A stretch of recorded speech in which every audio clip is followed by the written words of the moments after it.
Welcome to Graham Kerr's Kitchen. It's really two programs in one. This is a series that appeals to your creative side. Food that is sumptuous stuff. How could that be? This is a program about people who want to eat healthy and reduce calories. Actually, it's about food with an aromatic quality that fills the nose. Oh, sure, but it's also about keeping my arteries clean by reducing fat. But it doesn't mean a thing if the food isn't rich and colorful. Maximize the flavor. Okay, but I must have healthy food that I can cook in minutes. I must minimize the risk. So welcome to Graham Kerr's Kitchen, where we get our heads together just for you.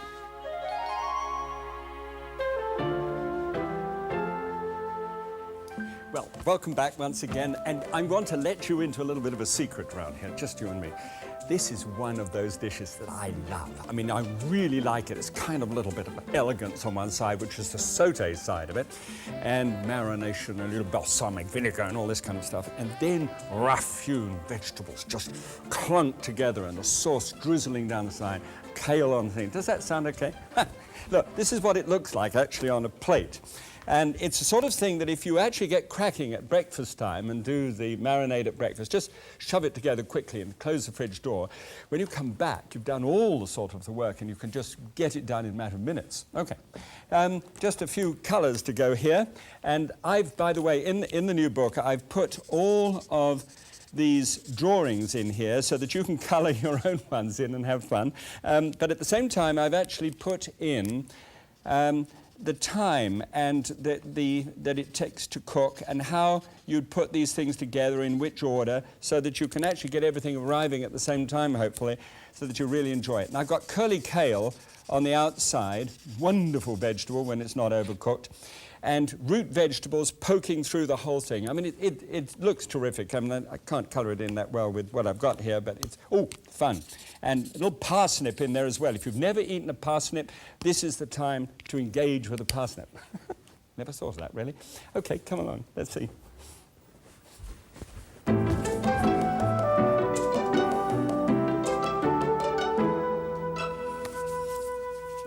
Root vegetables are just fabulous things, and we'll pop into the produce department and have a look at it a little later on. But these are the ones that I've chosen for this time. A yellow finished potato called Yukon Gold, if you like. It's a beautiful yellow color, see it in a moment.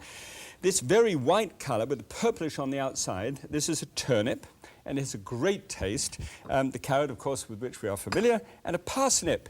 This parsnip looks almost as if it's sort of a pale cousin, doesn't it? But it has a lovely sweet flavour to it and is very nice indeed. Oh, okay, so we'll put all those together, and I've got a steamer going on the heat here. We're going to steam that for about 12 minutes, but parsnips take just a bit longer, so we'll show you how it's done. First of all then, the parsnip and the turnip rather, these can be cut.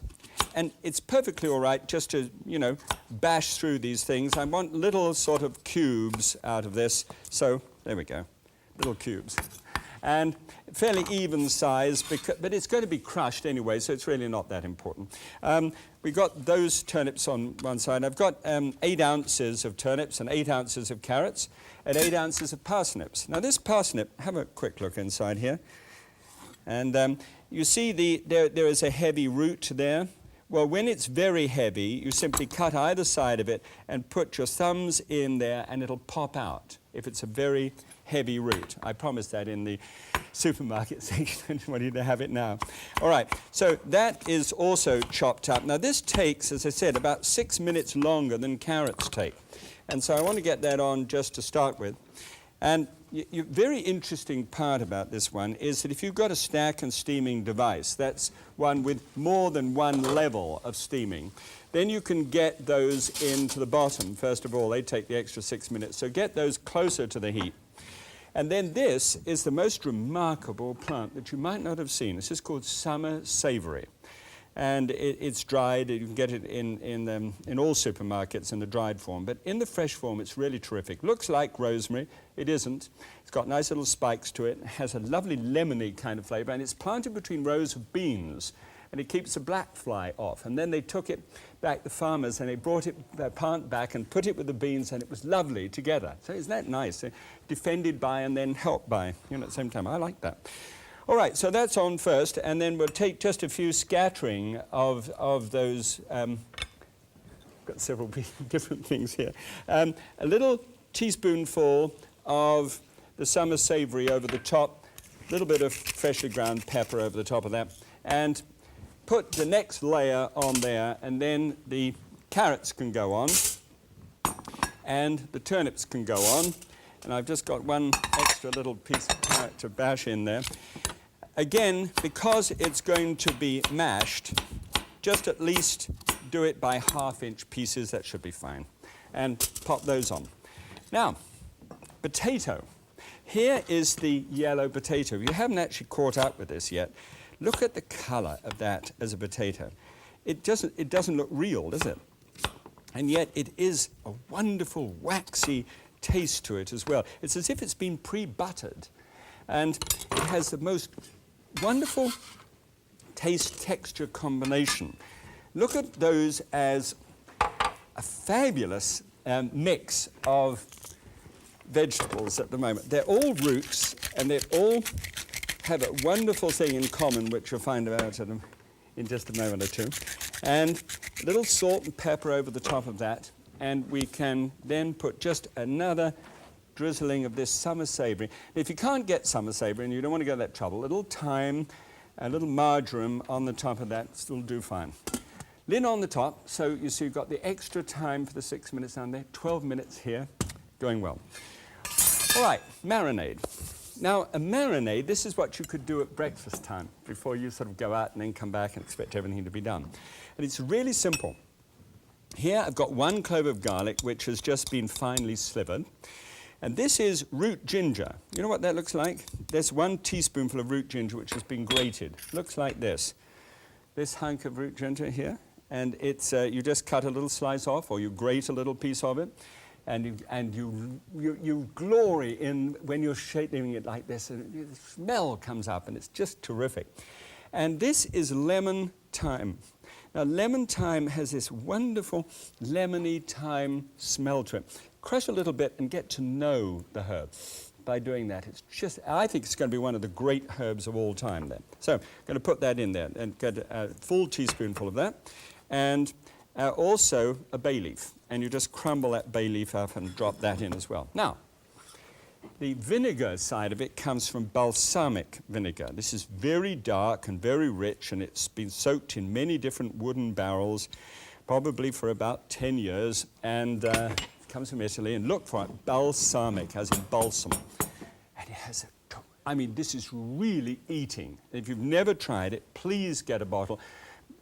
Go for about 10 years. Don't go for the 25 or the 50 years. That's getting a bit much. All right, it gets very expensive. So that's put on one side, and then we come to the meat. Now, the meat is in the deep freeze. I get this. This European fridge, it goes the other way around. And this I put in the deep freeze just to be able to get a nice, easy cut on it like this. Cut the extra fatty bits off. I don't mean that's all fatty, but I just want to get it out of the way. And here you can go through and you can cut this just over 1/4 of an inch in diameter, that's right, so that you've got 4 pieces. Now this is it, that's 2 ounces of meat. That's a portion. And you say, oh, come on, Graham, come on, you're kidding. Not really. You wait till you see how this actually gets together. You put that then into the marinade, and you've got the 4 pieces for other people, 16 pieces altogether. Toss it all around, put it in the refrigerator, cover it up, bring it out when you come home.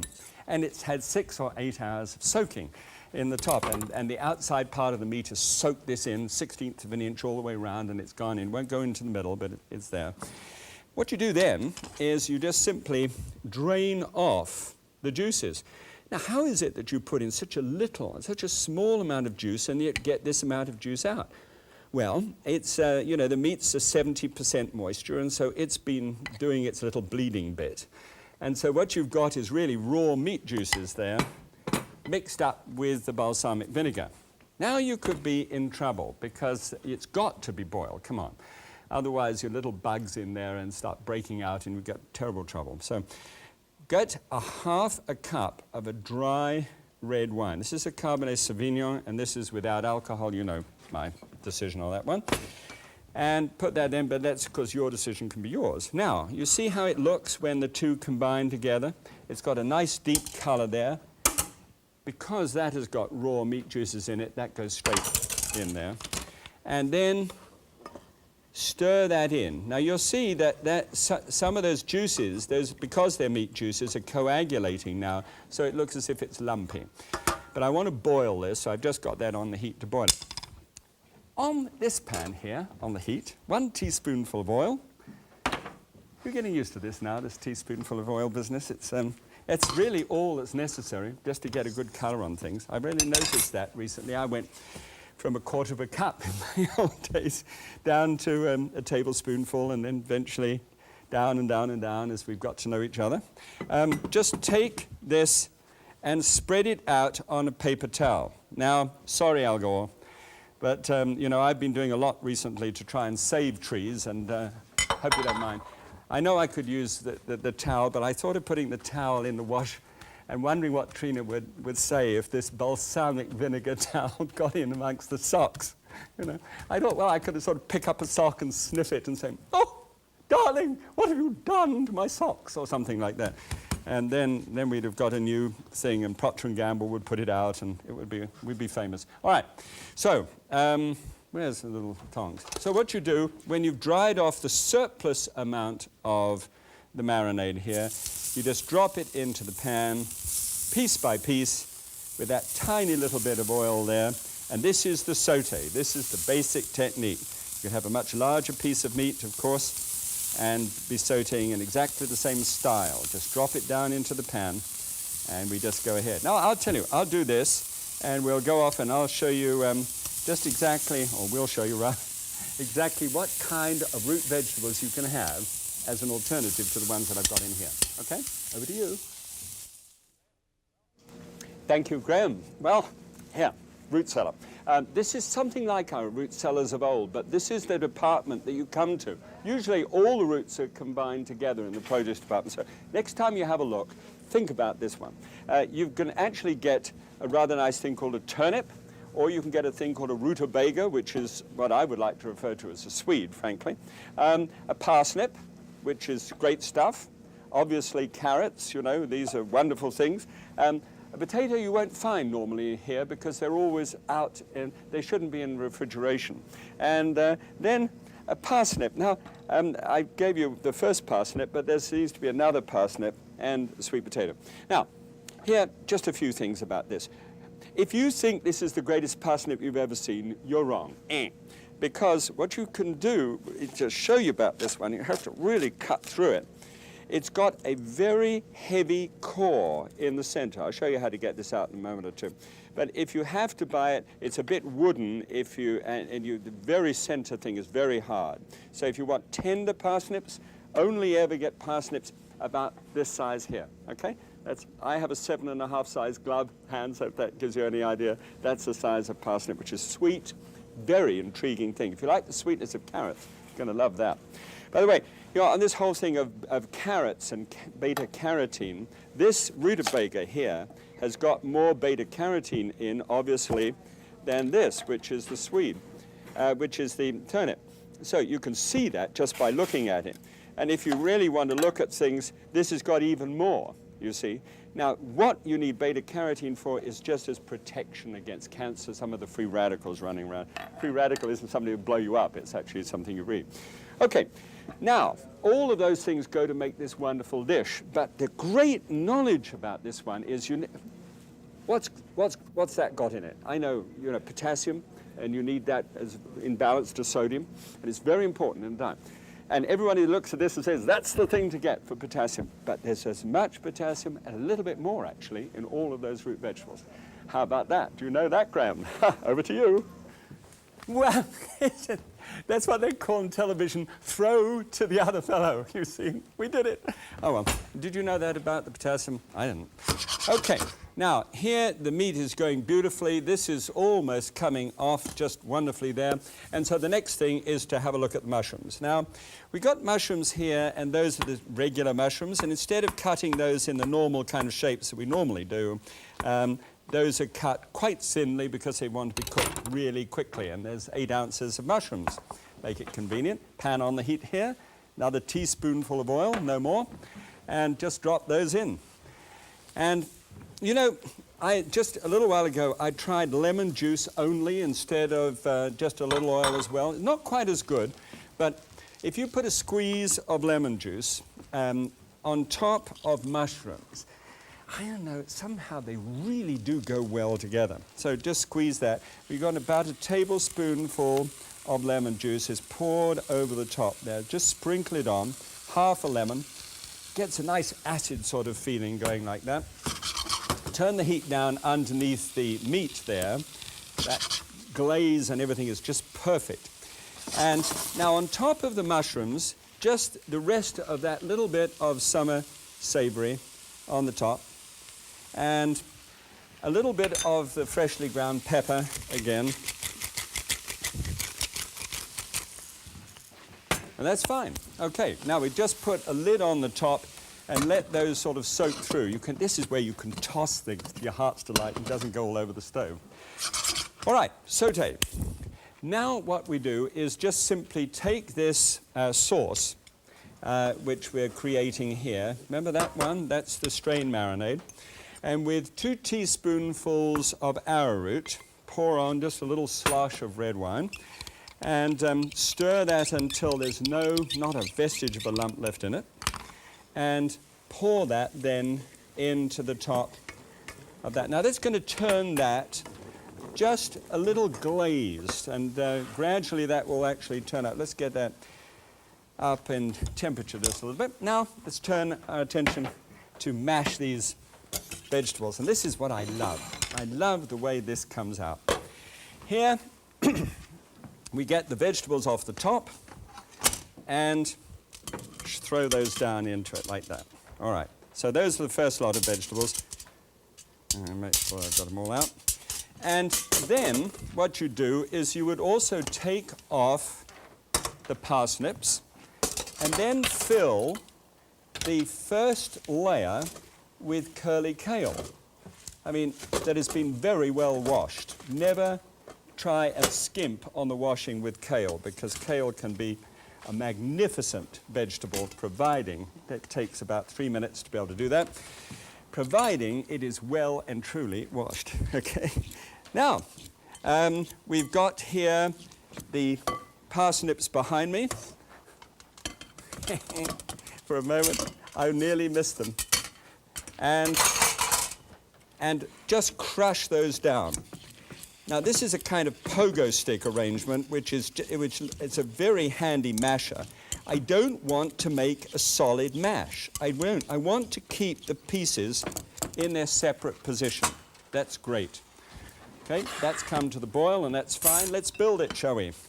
All you do now is take these mashed vegetables and build yourself a kind of mountain on the side. Remember, this is casual dining at its best. Oh, I love it. Look at that. I mean, it's just full of goodness. Then you take the mushrooms and their sautéed mix and you just drop them on top of the meat there. And we just take that meat up and we put a little of that meat on the top, nestling it in so that you've got 4 slices of meat per serving, mingled with the mushrooms. Then you can just pour that sauce down on top of the rest of that dish and stir that in together. Look at the color of that thing. And just drop a little of that on the top surface so that it glistens. Perhaps a few little scatterings of the greenery on the top. And then, bingo, you're ready with the kale. And look at that kale. Look at the color of that kale. That is eating. I mean, truly wonderful food. Oh, just, I'm sorry, a little freshly ground pepper on there, and we're ready. Let's go eat. Now, you've been out all day, but you came back and you just whizzed that around quickly, and there's just a little bit of meat there compared with the amount of meat that would be on here. This is a smoked pork dish with a fine puree made of peas and beans and vegetables as well. Somehow not as rough and peasant as the other one, but basically the same concept. Look at the difference in the numbers that actually come up as a result of that. 865 calories for the classic, 267 for the one we've just sloshed up. Fat, only 6 versus 46. Carbohydrate, 35, which is down a bit. We only got the potato in there, you see, just one. And then 18% is the calories from fat instead of 48%. Big drop of 30% there. Cholesterol, 153, that's half the day's requirement. Sodium, 246. Right down on sodium, you might need to have a little bit of a freshly grated salt on the top of it just to be able to freshen it up just a little. I wonder if that's really necessary. Let me just get a whole slice of that. It's crisp and crunchy on the outside. That, oh, kale. That's nice. I'm sorry, mustn't speak with your mouth on.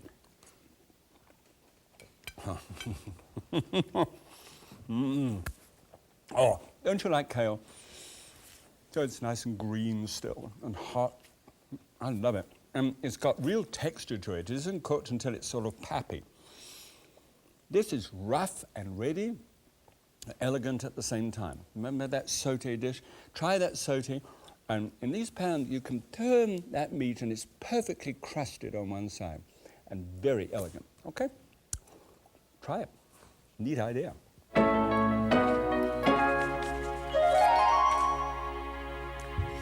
I thought that it might be rather neat if we had a small chat about the sizes of the amount of meat, because if you're a meat and two potato person, or Dad is, or your husband is, I mean, whoever you know is a meat and two potatoes man. I've never made a meat and two potatoes woman in my whole life, but there you are. I was coming from England, I'm a Brit initially, right the way through to New Zealand, and I landed in Omaha, Nebraska, of all places, at the SAC Air Base. I was in the Air Force at the time. And they had in the officers' mess, or the club, or whatever it's called, they had this 35-ounce steak, and it was on a hickory plank or something like that. But the big statement was, if you can eat the meat, you get to keep the plank. Sorry about the accent, but that's the way it is. And I was really striving for this. I've been brought up with bits of meat about this size in England, and I'd never seen a piece of meat 35 ounces, 2 pounds in weight. So I did it. I mean, I had a gut ache all the way through to New Zealand, but I did it, and I kept the plank. Now I've lost it. I don't know where it went to. But anyway, I really tried. Here's the point. If you eat a 35-ounce T-bone, like I had there, you're actually getting through 3,240 calories and 246 grams of fat, when maybe 60 is as much as you need in one day, and 840 of cholesterol, which is twice as much anyway. So if you go down to a 16-ounce steak, I mean, people do still eat that. That's 1,495 calories and 105 grams of fat. But if you go down to 7 ounces, like the filet mignon, now you're getting into ballpark. 532, 34 grams of fat, 172 cholesterol. If you beat that out flat and only serve half of it as 3.5-ounce serving, you're down to 266 and 17. But what we did in this dish was we took 4 pieces of pork tenderloin, 94 calories, 3 grams of fat, 53. Now, if you're trying to get a system going in which you're going to eat something like 60 grams of fat a day, and you made an allowance for this, but of course you want to be able to have food that fills you up and satisfies you and everything else, but does one have to be filled up with meat, which has so much cholesterol and so much saturated fat in it, when we could be filled up with roughly hewn vegetables like that? Very satisfying experience altogether. I think that if Dad is doing this, or the man of your life is doing this, hey, here's a good chance. Why don't you try this dish on him? See what he says about it. It's meat and several veg. Why not? Maybe it will be a really turning point, a real turning point for him. And he'll be fit and well and wonderful and excited about food, and hey, you've got a major breakthrough on your hands. An idea? Just another one to add to the Minimax memo. Well, I tell you what, the flavour of that is profound. It's a marinade, it's just delicious. Oh, and straight out of the pan. Something about something when you get a nibble in the kitchen, isn't it? And it's all yours, and you're going to do the washing up, but there's something for the cook's taste. Till next time, God bless.